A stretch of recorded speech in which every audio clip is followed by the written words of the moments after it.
अस्सलाम वालेकुम, आप देख रहे हैं स्पेन न्यूज उर्दू। नाज़रीन, आज हम बात करेंगे इस मसले की जिसकी शिकायत स्पेन में रहने वाला हर दूसरा पाकिस्तानी तारकीन वतन कर रहा है, यानी एम्बेसी सिता इशू की। हमने अपने चैनल पर सिर्फ एक पोस्ट लगाई कि अगर किसी को इस हवाले से कोई मसला है तो हमें बताएं ताकि हम इस मसले पर आपके साथ मिलकर आवाज़ उठा सकें।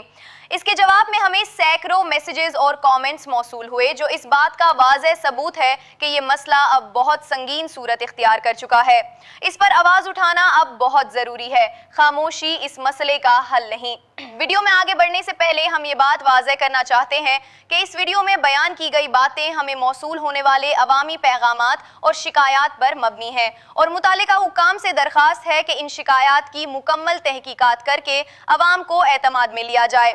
अगर सब कुछ शफाफ है तो अवाम को इसकी वजाहत दी जाए और अगर कहीं बेज़ाब्तगियां मौजूद हैं तो उनका खात्मा किया जाए। आइए हम आपके सामने चंद मैसेजेस और कमेंट्स रखते हैं जो स्पेन न्यूज उर्दू के नाजरीन ने हमें भेजे और उन पर लबकुशाई करते हैं। प्राइवेसी और दीगर किसी भी मुश्किल से बचाने के लिए हमने नाम और तस्वीर को धुंधला कर दिया है। पहला कमेंट, एक शख्स सिर्फ अपनी वालदा के फैमिली वीजा की अपॉइंटमेंट चाहता है लेकिन उनके मुताबिक उसके बदले 7 लाख रुपए मांगे जा रहे हैं। जरा सोचिए, एक बेटा अपनी माँ को अपने पास बुलाना चाहता है लेकिन उसके रास्ते में लाखों रुपए की दीवार खड़ी कर दी गई है। दूसरा कमेंट, ये पैगाम भी इंतहाई तकलीफदेह है। उस शख्स के मुताबिक उनके भतीजे का वर्क परमिट मार्च 2026 में मंजूर हो चुका, तमाम दस्तावेजात मुकम्मल है लेकिन आज तक अपॉइंटमेंट नहीं मिल सकी। दूसरी तरफ उनका दावा है कि ब्लैक मार्केट में 80 अपॉइंटमेंट के लिए 16 से 18 लाख रुपए मांगे जा रहे हैं। आखिर ये कैसा निज़ाम है कि जिस शख्स ने कानूनी तकाजे पूरे कर लिए वो इंतजार करता रह जाए जबकि मुबैना तौर पर पैसे देने वालों के लिए रास्ते निकाल आए। तीसरा कमेंट, ये शख्स बता रहे हैं कि उनका अप्रूवल अप्रैल 2025 में आ गया था लेकिन आज तक अपॉइंटमेंट नहीं मिल सकी। उनका दावा है कि पहले चंद लाख रुपए मांगे जाते थे लेकिन अब ये रकम 15 लाख तक पहुंच चुकी है। वो ये भी इल्जाम लगा रहे हैं कि बाज लोगों के पास ऐसे खुदकार सिस्टम्स या बोट्स हैं जिनके जरिए अपॉइंटमेंट्स हासिल की जाती हैं जबकि आम लोग सिर्फ ईमेल्स करते रह जाते हैं। अब चंद मैसेजेस भी देख लें। पहला पैगाम, ये भाई कह रहे हैं कि उनसे वर्क वीजा की अपॉइंटमेंट के लिए मुबैना तौर पर 18 से 20 लाख रुपए तक मांगे जा रहे हैं। दूसरा पैगाम, ये भाई अपनी फैमिली को बुलाने के लिए अपॉइंटमेंट तलाश कर रहे हैं लेकिन उन्हें कोई रास्ता नजर नहीं आ रहा। इन एजेंटों को इस बात का ख्याल भी नहीं कि ये किसी खानदान के इकट्ठे होने में सिर्फ अपनी रिश्वत खाने के चक्कर में रुकावट बने हुए हैं जो सिर्फ कानूनी तरीके से अपॉइंटमेंट चाहता है।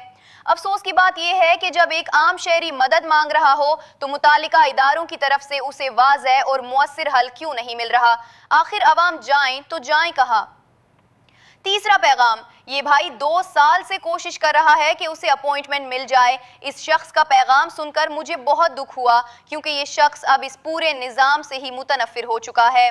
ऐसा निज़ाम जिसमें आम शहरी आगे ना बढ़ सके, इस पर संजीदा सवालात ज़रूर उठते हैं और उठते रहेंगे। चौथा पैगाम, ये एजेंट उनसे 6.5 लाख रुपए रिश्वत इस जायज काम के लिए मांग रहा है।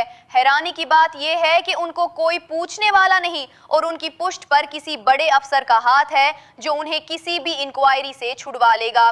इसीलिए तो ये इस दीदा दलेरी से सरेआम रिश्वत मांग रहे हैं। पांचवा पैगाम, ये शायद सबसे तकलीफदेह पैगाम है। एक शख्स 1.5 साल से मेहनत कर रहा है, उसकी अहलिया स्पेन में मौजूद है, तिब्बी मसाइल का सामना कर रही हैं और अब इसकी दस्तावेजात खत्म होने के करीब हैं।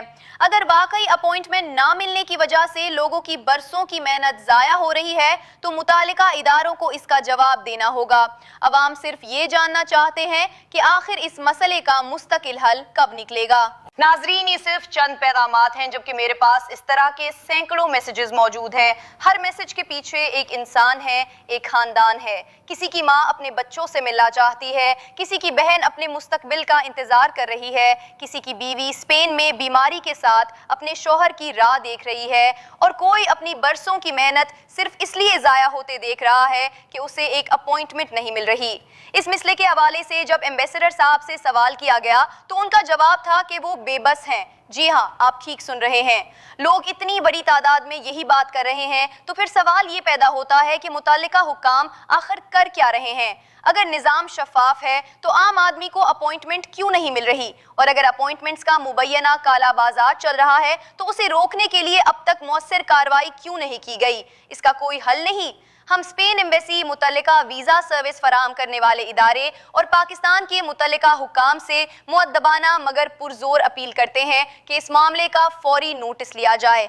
अगर वाकई अवाम की इतनी बड़ी तादाद एक ही किस्म की शिकायत कर रही है तो उसकी शफाफ और गैर जानिबदाराना तहकीकात होनी चाहिए। अगर अपॉइंटमेंट सिस्टम में कोई तकनीकी खामी है तो उसे फौरी तौर पर दूर किया जाए, और अगर कोई अनासिर गैर कानूनी तौर पर अपॉइंटमेंट्स फरोख्त कर रहे हैं या अवाम का इस्तेहसाल कर रहे हैं तो कानून के मुताबिक उनके खिलाफ सख्त कार्रवाई की जाए।